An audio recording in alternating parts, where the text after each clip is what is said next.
कैलाश जी की पुत्रवधू की डिलीवरी का पूरा समय चल रहा था।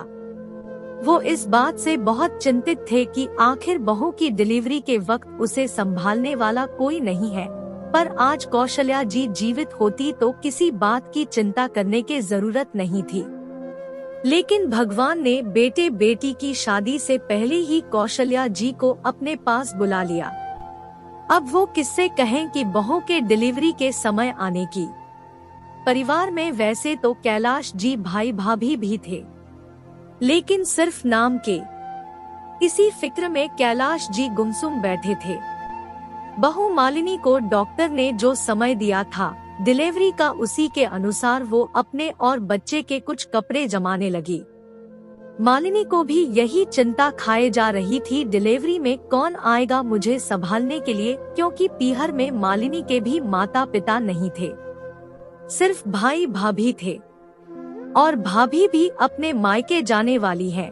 मालिनी ने एक बार अपनी भाभी से बोला भी था कि भाभी आपको मेरी डिलीवरी के समय आना होगा, आप ही संभाल सकती हो मुझे और मेरे परिवार को।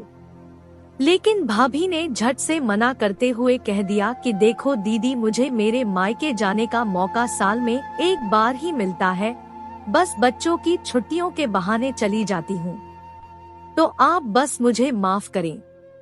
सोचकर मालिनी का दिल बैठा जा रहा था, लेकिन करे भी तो क्या। तभी मालिनी का फोन बजा। हेलो भाभी, मैं निर्मा, कैसी हो आप? आपकी तबीयत अब कैसी है? कब दे रही हो गुड न्यूज? निर्मा ने कहा। निर्मा नाम सुनते ही मालिनी ने फोन काट दिया। निर्मा दीदी का फोन आज कैसे आ गया? निर्मा दीदी को तो मैंने एक बार भला बुरा कह दिया था। उस दिन के बाद से निर्मा दीदी ने कभी फोन नहीं किया, लेकिन आज कैसे? मालिनी सोचने लगी और ग्लानि महसूस करने लगी।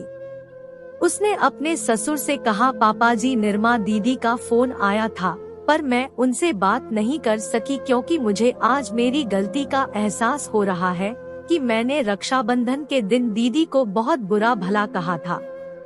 मैं समझ नहीं पाई कि ननद कभी बुरी नहीं होगी, बस नंदों को बुरा बताया जाता है, और ननद सिर्फ त्योहार पर लेने नहीं आती है, बल्कि बदले में न जाने कितनी ही दुआएं अपने साथ देकर जाती है।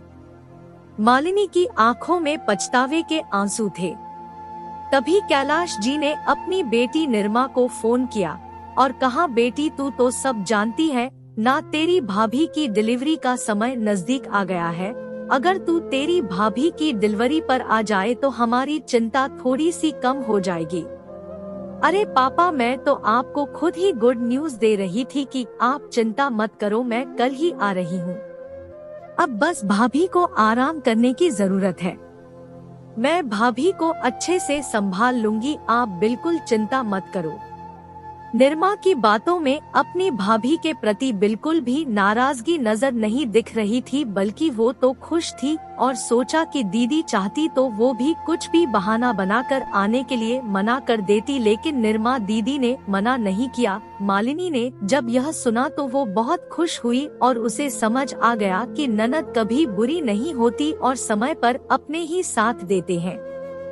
कैलाश जी भी अब चिंता मुक्त हो गए और घर में गुड न्यूज आने का इंतजार करने लगे।